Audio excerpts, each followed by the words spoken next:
नमः शिवाय। शिव पुराण की रुद्र संहिता के इस अध्याय में हम सती का प्रश्न तथा उसके उत्तर में भगवान शिव द्वारा ज्ञान एवं नवदा भक्ति के स्वरूप का विवेचन की कथा सुनेंगे।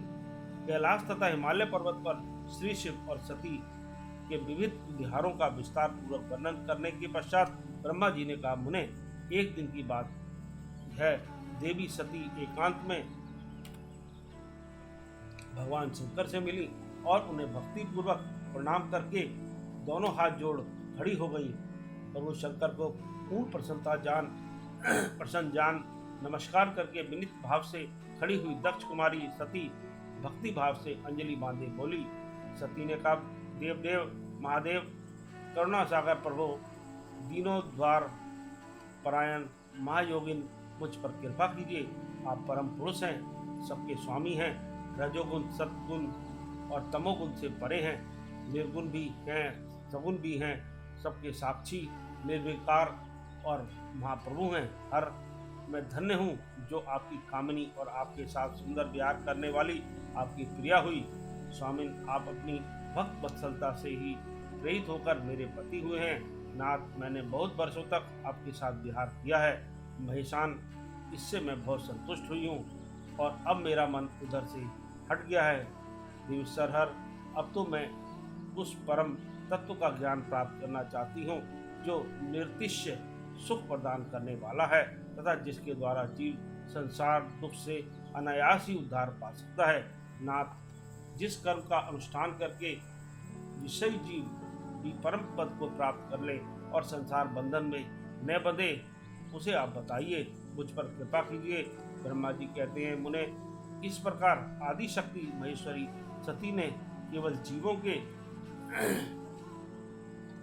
उद्धार के लिए जब उत्तम भक्ति भाव के साथ भगवान शंकर से प्रश्न किया, तब उनके उस प्रश्न को सुनकर स्वेच्छा से शरीर धारण करने वाले तथा योग के द्वारा भोग से विरक्त चित्त वाले स्वामी शिव ने अत्यंत प्रसन्न होकर सती से इस प्रकार कहा। शिव बोले, देवी दक्ष नंदिनी महेश्वरी, सुनो, मैं उसी परम तत्व का वर्णन करता हूँ जिससे वासनाबद्ध जीव तत्काल मुक्त हो सकता है। परमेश्वरी, तुम विज्ञान को परमत्व जानो। विज्ञान वह है जिसके उदय होने पर मैं ब्रह्म हूँ ऐसा दृढ़ निश्चय हो जाता है। मैं ब्रह्म हूँ ऐसा दृढ़ निश्चय हो जाता है। ब्रह्म के सिवा दूसरी किसी वस्तु का स्मरण नहीं रहता तथा उस विज्ञानी पुरुष की बुद्धि सर्वथा शुद्ध हो जाती है। प्रिय, वह विज्ञान दुर्लभ है। इस त्रिलोकी में उसका ज्ञाता कोई बिरला ही होता है। वह जो और जैसा भी है सदा मेरा स्वरूप ही है, साक्षात परात्पर ब्रह्म है। उस विज्ञान की माता है मेरी भक्ति, जो भोग और मोक्ष रूप फल प्रदान करने वाली है। वह मेरी कृपा से सुलभ होती है। भक्ति 9 प्रकार की बताई है। सती भक्ति और ज्ञान से इनमें कोई भेद नहीं है। भक्त और ज्ञानी दोनों को ही सदा सुख प्राप्त होता है। जो भक्ति का विरोधी है उसे ज्ञान की प्राप्ति नहीं ही होती। देवी, मैं सदा भक्त के अधीन रहता हूँ और भक्ति के प्रभाव से जातिहीन नीच मनुष्यों के घरों में भी चला जाता हूँ, इसमें संशय नहीं है। सती, यह भक्ति 2 प्रकार की है, सगुना और निर्गुणा। जो वैदी और स्वाभाविकी भक्ति होती है वह श्रेष्ठ है तथा इससे भिन्न जो कामना मूलक भक्ति होती है वह निम्न कोटि की मानी गई है। पूर्वोक्त सगुना और निर्गुणा ये दोनों प्रकार की भक्तियां नेष्टि की ही और अनेष्टि की भेद से 2 भेद वाली हो जाती हैं। नेष्टि की भक्ति 6 प्रकार की जाननी चाहिए और अनेष्टि की एक ही प्रकार की कही गई है। विद्वान पुरुष विहिता और अविहिता आदि भेद से उसे अनेक प्रकार की मानते हैं।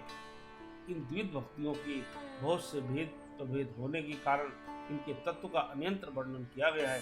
प्रिय मुनियों ने सगुना और निर्गुणा दोनों भक्तियों के 9 अंग बताए हैं। दक्ष नंदिनी, मैं उन 9 अंगों का वर्णन करता हूँ, तुम प्रेम से सुनो। देवी, श्रवण, कीर्तन, स्मरण, सेवन, दास्य, अर्चन, सदा मेरा बंधन, सख्य और आत्मसमर्पण, ये विद्वानों ने भक्ति के 9 अंग माने हैं। शिव भक्ति के उपांग भी बहुत से बताए गए हैं। देवी, अब तुम मन लगाकर मेरी भक्ति के पूर्वोक्त 9 अंगों के पृथक पृथक लक्षण सुनो। वे लक्षण भोग तथा मोक्ष प्रदान करने वाले हैं। जो स्थिर आसन से बैठकर तन मन आदि से मेरी कथा कीर्तन आदि का नित्य सम्मान करता हुआ प्रसन्नता पूर्वक अपने श्रवण पुटों से उसके अमृतोत्तम रस का पान करता है, उसके इस साधन को श्रवण कहते हैं। जो हृदयाकाश के द्वारा मेरे दिव्य जन्म कर्मों का चिंतन करता है हुआ प्रेम से वाणी द्वारा उनका उच्च स्वर से उच्चारण करता है, उसके उस भजन साधन को कीर्तन कहते हैं। देवी, मुझ नित्य महेश्वर को सदा और सर्वत्र व्यापक जानकर जो संसार में निरंतर निर्भय रहता है, उसी को स्मरण कहा गया है। अरुणोदय से लेकर हर समय सेव्य की अनुकूलता का ध्यान रखते हुए हृदय और इंद्रियों से जो निरंतर सेवा की जाती है, वही सेवन नामक भक्ति है। अपने को प्रभु का किंकर समझकर विद्यामृत के भोग से स्वामी का सदा प्रिय संपादन करना दास्य कहा गया है।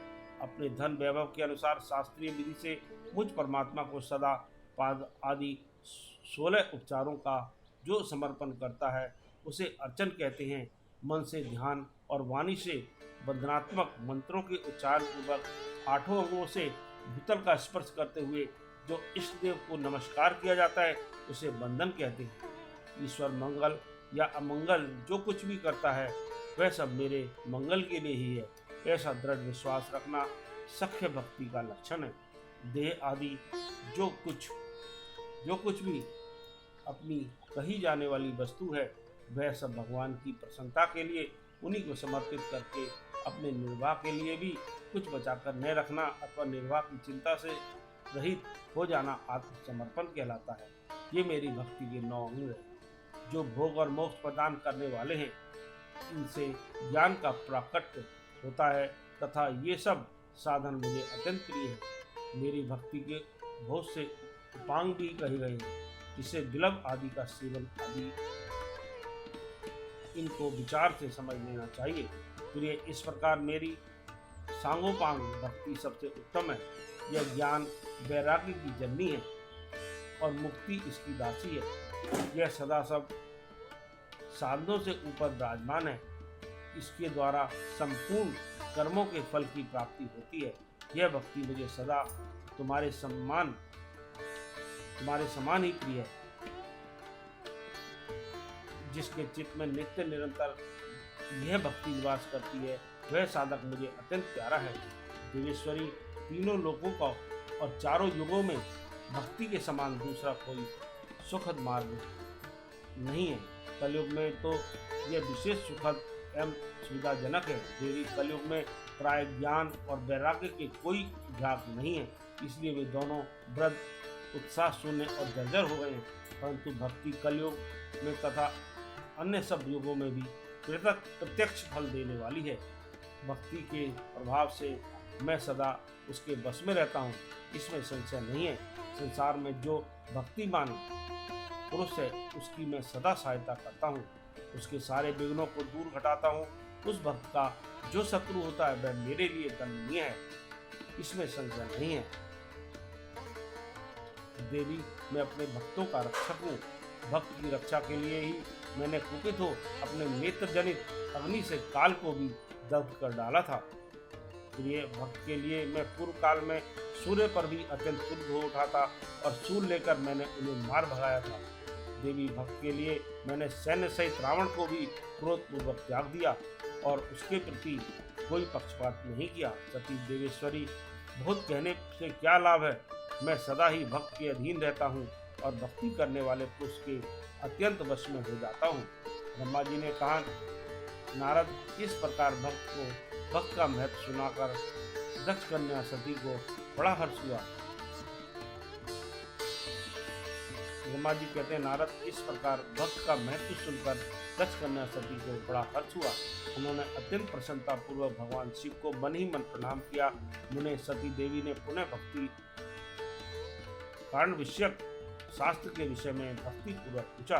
उन्होंने जिज्ञासा की कि जो लोक में सुखदायक तथा जीवों के उद्धार के साधनों का प्रतिपादक है वह शास्त्र कौन सा है। उन्होंने यंत्र मंत्र शास्त्र, उसके महात्म तथा अन्य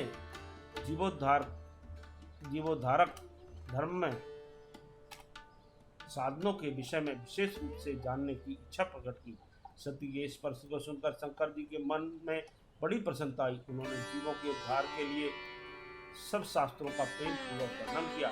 महेश्वर ने पांचों अंगों सहित तंत्र शास्त्र, यंत्र शास्त्र तथा भिन्न भिन्न देवेश्वरों की महिमा का वर्णन किया। मुनीश्वर इतिहास कथा सहित उन देवताओं के भक्तों की महिमा का, वर्णाश्रम धर्मों का तथा राजधर्मों का भी निरूपण किया।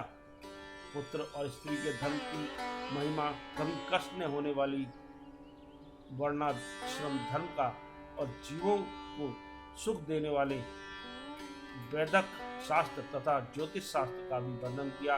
महेश्वर ने कृपा करके उत्तम सामुद्रिक शास्त्र का तथा और भी बहुत से शास्त्रों का तत्वतः वर्णन किया। इस प्रकार लोकोपकार करने वाले सद्गुण संपन्न शरीर धारण करने वाले त्रिलोक सुखदायक और सर्वज्ञ सती से हिमालय के कैलाश शिखर पर तथा अन्य स्थानों में नाना प्रकार की लीलाएं करते थे।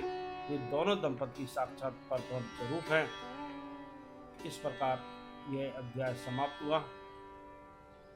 आगे के अध्याय में हम दंडकारण्य में शिव को श्री राम के प्रति मस्तक झुकाते देख सती का मोह तथा शिव की आज्ञा से उनके द्वारा श्री राम की परीक्षा की कथा जानेंगे। ओम नमः शिवाय।